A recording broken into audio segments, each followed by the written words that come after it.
नाम है जीवन। गरीबी में पला बढ़ा जीवन, गंदे रास्ते, बदबूदार नालियों के किनारे रेंगता नन्हा नन्हा बचपन, इधर से उधर, उधर से इधर, सचमुच इसी का नाम है जीवन। बच्चे धूल से ढके, शरीर पर कोई कपड़ा नहीं, धूल प्रकृति ने दी है।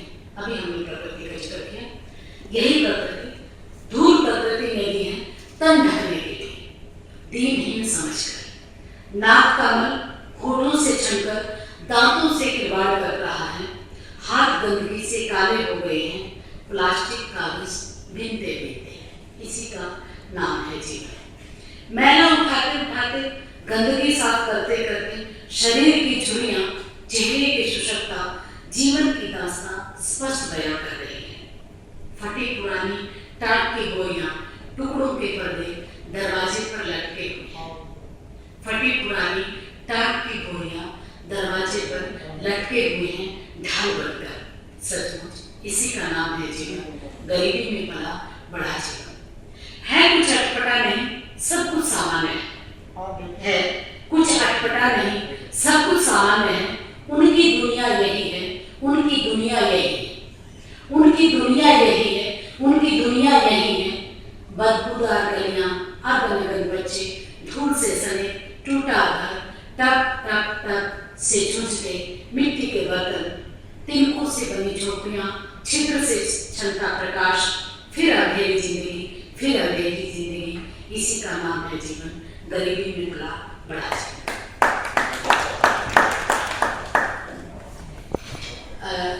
एक कविता कवि के रूप में मैंने लिखी है।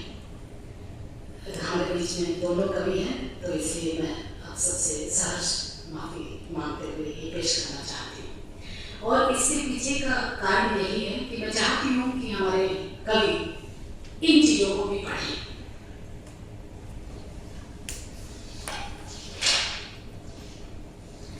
कवि, तुम्हारे पास कुछ है नहीं, कवि तुम्हारे पास कुछ है नहीं जिसकी तुम कल्पना कर सको। नहीं दिखती तुम्हें, नहीं दिखती तुम्हें माँ बहनें, चाची ताई, जो भोर में जग जाती हैं तुम्हारी दुनिया संवारने के लिए। कवि तुम्हारे पास वह सुगंध नहीं, कवि तुम्हारे पास वह सुगंध नहीं जिसकी महक का तुम आस्वादन कर सको। क्योंकि नहीं सुहाती तुम्हें, क्योंकि नहीं सुहाती तुम्हें वह गटर की बिलबिलाती जिंदगी, नहीं सुहाती तुम्हें वह गटर की बिलबिलाती जिंदगी जो समा लेती है अपने घर में उस रामदास को जो अभी बिल्कुल अभी उठ कर गया था तुम्हारे पास, तुम्हारे अंधेरों को उजालों में बदलने के लिए। कवि तुम्हारे पास वह दृष्टि भी नहीं, कवि तुम्हारे पास वह दृष्टि भी नहीं जो अंधेरे को अंधेरा कह सके। कवि तुम्हारे पास वह दृष्टि नहीं जो अंधेरे को अंधेरा कह सके, क्योंकि तुम्हारी नजरें तो रही हैं शकुंतला की नख शिख पर हर कालखंड में, क्योंकि तुम्हारी नजरें तो रही हैं शकुंतला की नख शिख पर हर कालखंड में। स्त्री को निहारा है सिर्फ तुमने, स्त्री को सिर्फ निहारा है तुमने, इनका दर्द नहीं देखा तुमने, नहीं दिखी तुम्हें जो अभी बिल्कुल अभी मर भरा टोकरा उठाकर ले गई तुम्हारे घर से। अंतिम मेरी रचना है।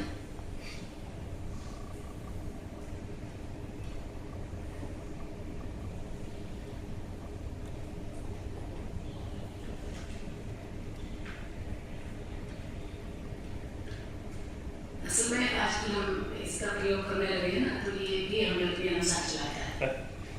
अंतिम मेरी रचना है साया।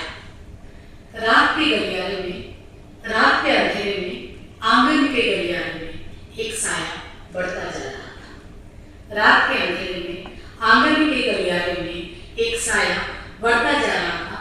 भयंकर तूफान है, होठ कँपा गए। साया आगे बढ़ने लगा, दर्द कुछ और बढ़ा। साया ने पुकारा, सुनकर कुछ ढांढस सा बढ़ा, बेटी कहाँ जा रही, बेटी कहाँ जा रही। आगे बढ़ने की तमन्ना नहीं, आगे बढ़ने की तमन्ना नहीं, गुमनाम अंधेरे में खो जाना चाहती हूँ। यदि तुम चाहते हो कि मैं कुछ कर पाऊँ, यदि तुम चाहते हो कि मैं कुछ कर पाऊँ, तो मुझे थोड़ी ज्ञान की रोशनी दे दो। यदि तुम चाहते हो कि मैं कुछ कर पाऊँ, तो मुझे थोड़ी ज्ञान की रोशनी दे दो। बाबा साहब सा हौसला उत्साह दे दो। Baba Saheb doctor Bhimrao Ambedkar, symbol of knowledge. Baba Saheb सा हौसला उत्साह दे दो ताकि मैं आगे बढ़कर लड़ सकूं हाशिए पर धकेले गए मेरे अछूत समाज के लिए। दे पाऊं अपने समाज को अपना कौशल। जय भारत। बहुत बहुत धन्यवाद कौशल। मैंने अपनी कविताओं की रचना दुख निवारण के लिए भी नहीं की। मैं चाहती हूँ कि मेरी रचनाओं को न सिर्फ हिंदी का पाठक पढ़े, बल्कि संस्कृत में भी मैंने कुछ हिम्मत करने की कोशिश की है। मेरी रचनाएं श्रृंगार और हास्य या फिर वीर रस या श्रृंगार रस, जितने भी हमारे संस्कृत साहित्य में जो रचनाओं के मापदंड हैं, उनसे परे मैंने कविताओं की रचना की है। मेरी कविताओं में आपको छंद नजर नहीं आएगा, मेरी कविताओं में आपको अलंकार भी नजर नहीं आएगा, लेकिन कुछ शब्द हैं जिन शब्दों को लेकर मैंने अपनी रचनाएं की है। मेरी पहली रचना का कविता का शीर्षक है भंगी महिला। मैं एक साहित्य अकादमी के मंच से ये जरूर कहना चाहूंगी कि ये शब्द असंवैधानिक है, लेकिन बहुत सारी चीजें हमारी आज भी व्यवहार में प्रचलित है, इसलिए मैंने इस असंवैधानिक शब्द को आश्रित करके कविता लिखी है। भंगी महिला।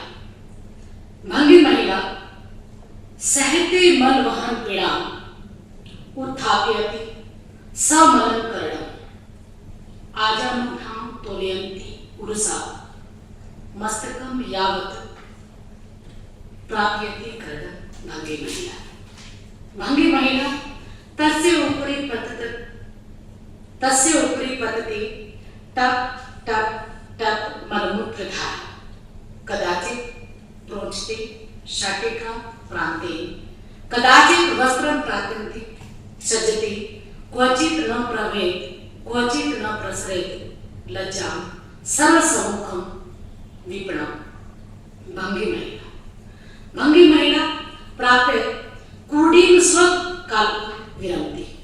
भंगी महिला प्राप्य कुर्डीं स्वल्पकालं विरमति स्थिरीभवति दृष्टिः चिन्तयति भंगी महिला किमहं मलमूत्रादिभ्यो अपि निमन्त्रा किमहं मलमूत्रादिभ्यो अपि निमन्त्रा। अरे मलमूत्रमपि मतो धन्यम्। अरे मलमूत्रापि मतो धन्यम् यत् खलु शीर्षि तु विराजते सा च उत्तोलयति मलमूत्रधारं चलति च तिलाञ्जलि विसर्जनाय तस्मै तथाकथिताय सभ्य समाजाय धिक्कं च करोति वृषभ।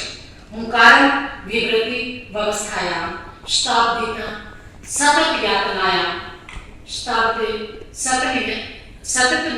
सतत यातनायां मूल्यं प्रेषति चेदुक्षपति मलमूत्रभारं तत्र सभ्य समाजोपरि जिगृह्षति अनावृतम् आकाशस्य स्वभागम्।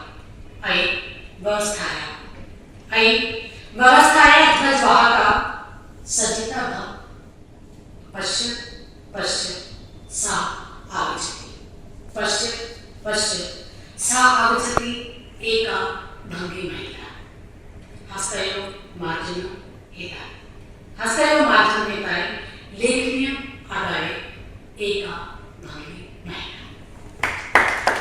इसका हिंदी अनुवाद मैं जरूर करना चाहूंगी। हमारे कुछ श्रोता हो सकते हैं यहाँ थोड़ा शब्दों में ना समझ पाए हों। भंगी महिला सहती है मैला ढोने का दर्श, उठाती है मन से भरी टोकरी, घुटनों से होती हुई छाती के बल से सिर तक पहुंचाती है भंगी महिला। भंगी महिला के ऊपर गिरता है टप टप टप मलमूत्र। कभी पल्लू से पहुंचती, कभी पल्लू को खसकाती, कहीं ढल न जाए कहीं हट न जाए, इज्जत सरे बचा भंगी महिला। भंगी महिला कोड़ी पर पहुंचकर थोड़ी देर रुकती है, ठहरती है उसकी नजर, सोचती है भंगी महिला मैं मलमूत्र से भी गई गुजरी, मैं मलमूत्र से भी गई गुजरी। अरे मलमूत्र तो धन्य है, कम से कम सर पर तो है। अरे मलमूत्र तो धन्य है, कम से कम सर पर तो है। और भंगी महिला उठाती है मलमूत्र से भरा बोझा और चल पड़ती है तिलांजलि देने उस समय कहे जाने वाले समाज को। धिक्कारती है, हुंकारती है, सदियों की यातना का हिसाब मांगती है भंगी महिला। धिक्कारती है, हुंकारती है, सदियों की यातना का हिस्सा मांगती है भंगी महिला। फेंक देना चाहती है मलमूत्र से भरा बोझा, फेंक देना चाहती है मलमूत्र से भरा बोझा सभ्य समाज के ऊपर। अपने हिस्से का खुला आसमान छीन लेना चाहती है, छीन लेना चाहती है अपने हिस्से का पूरा आसमान। अव्यवस्था के ठेकेदार, अव्यवस्था के ठेकेदारों, अब संभल जाओ, देखो वो आ रही हैं भंगी महिलाएं, हाथ में झाड़ू की जगह कलम उठाए भंगी महिलाएं। ये मेरी कविता प्रति लिखी कविता है जो मेरे बहुत नजदीक है। और इस कविता की खास बात यह है कि 6 भाषाओं में अनुदित हो चुकी है।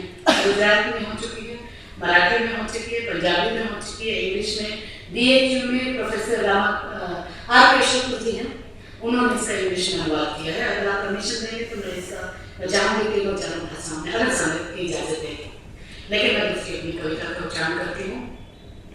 मेरी अगली कविता का शीर्षक है एकलव्य।